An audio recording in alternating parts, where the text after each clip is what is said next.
This is the VOA Special English Development Report. On December 10th, 1948, the United Nations approved the Universal Declaration of Human Rights. Article 19 says, everyone has the right to freedom of opinion and expression and to hold opinions without interference. Also included is the freedom to receive and share information and ideas through any media, including across national borders. So where does press freedom stand almost 60 years later? Reporters Without Borders rated 168 nations in its 2006 Press Freedom Index. The Paris-based media group said North Korea, Turkmenistan, and Eritrea were the worst violators. Next came Cuba, Burma, China, Iran, Saudi Arabia, Ethiopia, and Nepal. The 10 countries rated most repressive were the same as last year, except for 2.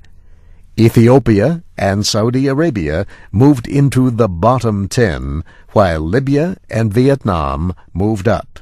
4 countries shared the top rating: Finland, Iceland, Ireland, and the Netherlands. Last year, 7 Northern European nations were all number 1, including Denmark.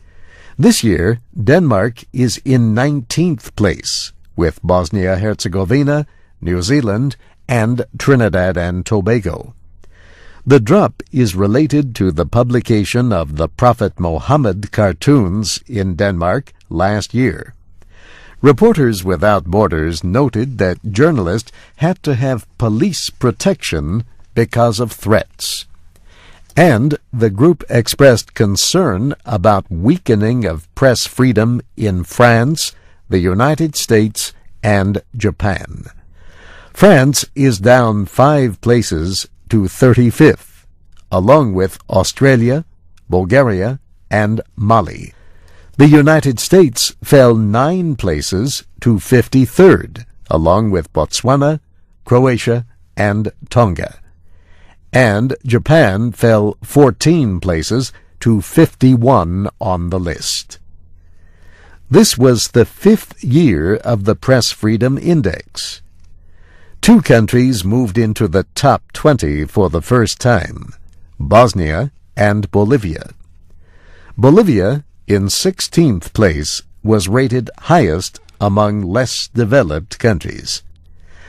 Ghana took a big jump to 34th, but 3 African countries were rated higher: Benin, Namibia, and Mauritius.